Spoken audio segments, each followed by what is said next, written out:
Olá pessoas, eu sou Gustavo Pinheiro e sejam bem-vindos a mais um vídeo sobre casos criminais.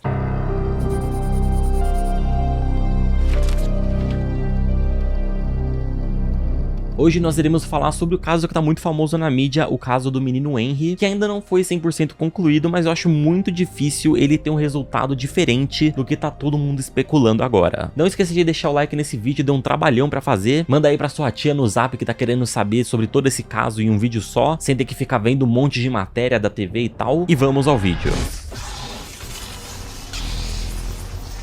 Essa história trágica começa alguns meses atrás. Leniel Borel, pai de Henry, trabalhava em uma multinacional e era muito bem remunerado. Por conta de uma demissão, ele e sua esposa Monique Medeiros precisaram se mudar de um apartamento em Recreio para um terreno em Bangu, que era da avó falecida de Monique. E lá eles construíram uma casa para morar com o seu filho, Henry Borel. Mas futuramente, Leniel conseguiu trocar de emprego e retornaram ao Recreio. Isso tudo acontecia logo no começo da pandemia e por conta do trabalho remoto, a família Borel conseguiu ficar mais reunida. Porém, com a alta demanda de reuniões do trabalho, o casal ficou praticamente sem interações e o pai só conseguia brincar com o Henry de noite. A Monique então pediu separação logo após isso se tornar rotina. Pouco tempo depois do divórcio, Monique acabou se encontrando com o Dr. Jairinho em um almoço de trabalho. Eles começaram a se conhecer, após o mês iniciaram um namoro e 3 meses depois, eles já estavam morando juntos. A personalidade do casal não era das melhores, já que o próprio ex-marido futuramente teria declarado que a Monique era narcisista, obcecada com aparências e extremamente materialista, coisa que a gente vai tirar a prova mais pra frente. O Dr. Jairinho era um cara rico, filho de coronel e deputado e vereador do estado do Rio de Janeiro. Sabendo disso, quase todos os desejos materiais da Monique começaram a ser atendidos, já que nesse período de poucos meses ela conseguiu se mudar para uma área rica da cidade e magicamente conseguiu trocar o seu emprego em uma escola por um cargo no Tribunal de Contas da cidade, que lhe rendeu quase 17 mil reais por mês, um aumento de 4 vezes comparado ao seu salário anterior. Era tudo uma maravilha e talvez todo esse glamour levou a Monique a não perceber as agressões que o seu filho de apenas 4 anos estava sofrendo nas mãos do Dr. Jairo. Os primeiros indícios surgiram no início de fevereiro, quando o garoto começou a não querer mais morar com a mãe, reclamando dos abraços apertados do tio Jairo pro seu pai biológico. E quando eu liguei, ele estava muito tristinho, né? Aí eu falei, filho, o que houve? Papai, eu não quero ir mais pra casa da mamãe. Mas a mãe só levou o menino em uma psicóloga e não deu muita atenção pra isso, afinal, não é muito incomum os pais não levarem muito a sério o que uma criança tá falando. Até aí dá pra entender porque não foram sinais muito claros, mas a partir do dia 12 de fevereiro ficou muito claro que a Monique ou não ligava ou que ela tava muito desatenta com o seu filho. Nesse dia, a babá Tainá, que cuidava do Henry, percebeu uma situação muito esquisita na casa. Ela viu o Jairo se trancar com o menino dentro do quarto e aumentar o volume da televisão no máximo, e ficar lá por minutos. Quando o Henry saiu do cômodo, ele estava bastante machucado, reclamando de muita dor, dizendo que havia levado vários chutes e rasteiras. Claro que a babá ficou preocupada e logo em seguida ela começou a contar tudo pra mãe do garoto por mensagens, chegando até a gravar um vídeo do menino mancando e realizar uma videochamada entre os dois, onde o menino pediu chorando para que a mãe voltasse logo pra casa. Acontece que a Monique estava apenas mais ou menos 5 minutos de casa, se arrumando em um salão de beleza, e ao invés disso socorrer lá o filho, ela continuou no salão de beleza e demorou quase 3 horas para aparecer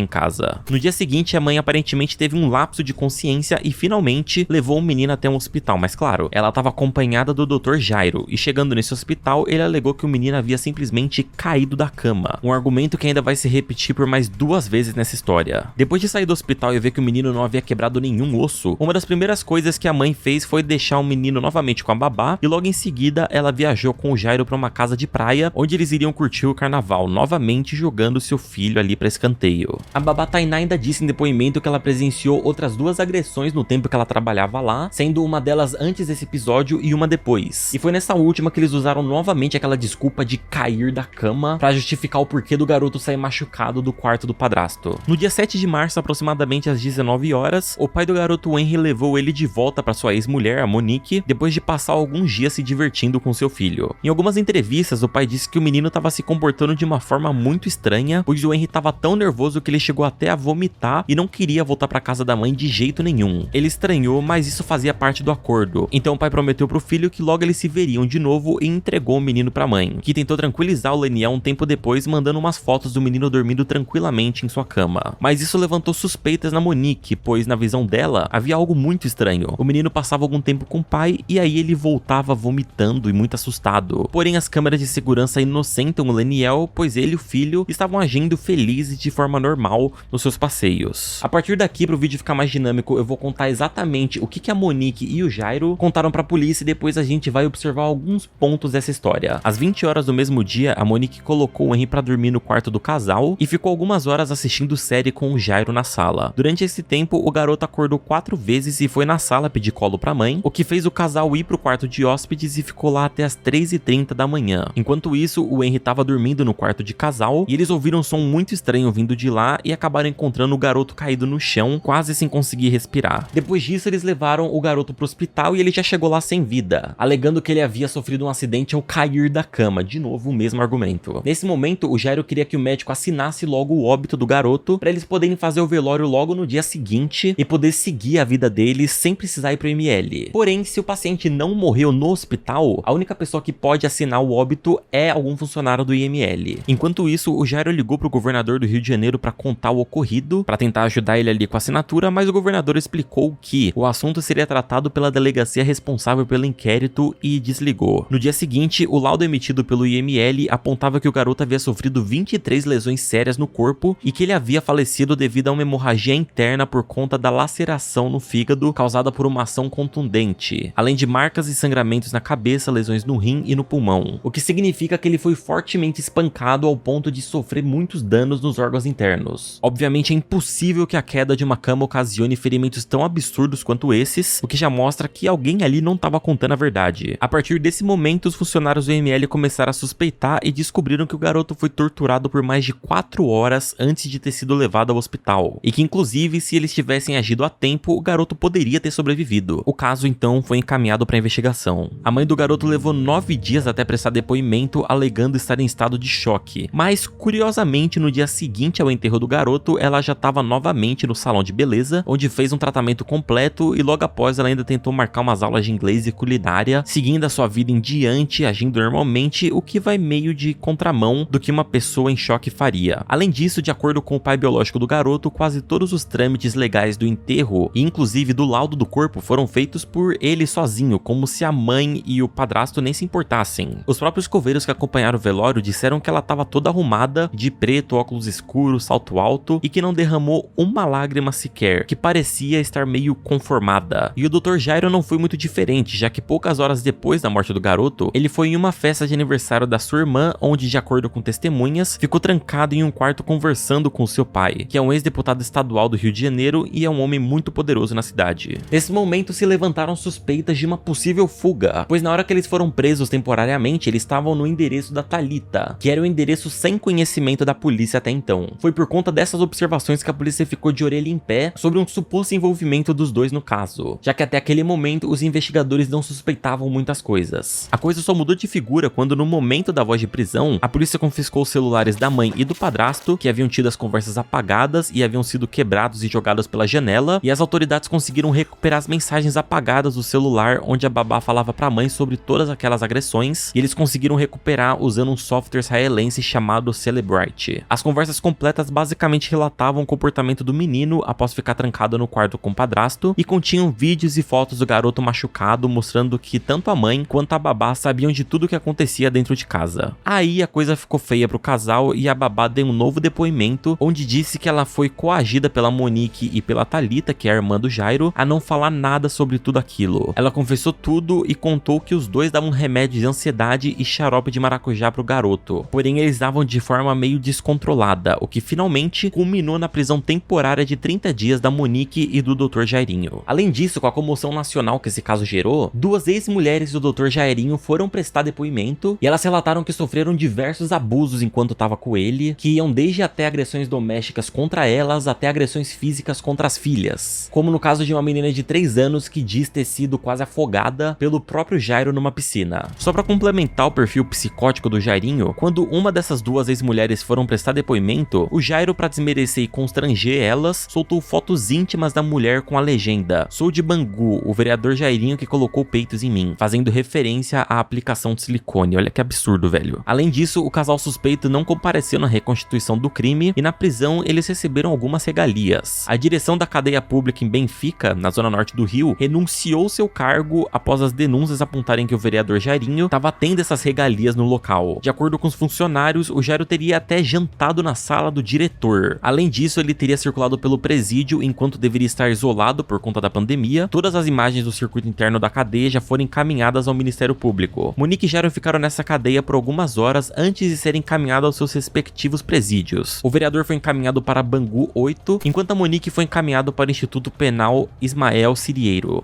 em Niterói. A Monique está isolada em uma cela de outras detentas por conta de uma quarentena estabelecida pelos presídios, porém, provavelmente após esse isolamento, ela não poderá ir para nenhuma cela coletiva, pois ela não foi bem aceita pelas detentas desse presídio. Por que será, né? Ela agora tá em uma cela de 6 metros quadrados, com uma pia, com uma beliche e com um chuveiro com água fria. Em sua primeira noite, os funcionários falaram que a Monique não dormiu, pois ela chorou a noite inteira. Já o Jairinho tá onde políticos condenados por corrupção são presos. Ele também vai ter que realizar um isolamento por conta da pandemia. Porém, não se sabe muito bem a aceitação dos outros presos em relação ao Jairo, não se sabe se ele vai ficar isolado ou se ele vai ficar em cela coletiva. E isso é uma história trágica que tá longe de acabar. Vocês sabem que a justiça brasileira não é das mais rápidas, mas eu duvido muito que o resultado disso dê diferente do que tá todo mundo especulando. Qual que é a opinião de vocês sobre o caso? Vocês estão acompanhando? Não esqueça de comentar aí embaixo, deixar o like se esse vídeo aqui te informou, mandei pros seus amigos e pra sua tia no zap. E é isso aí, um abraço e tchau!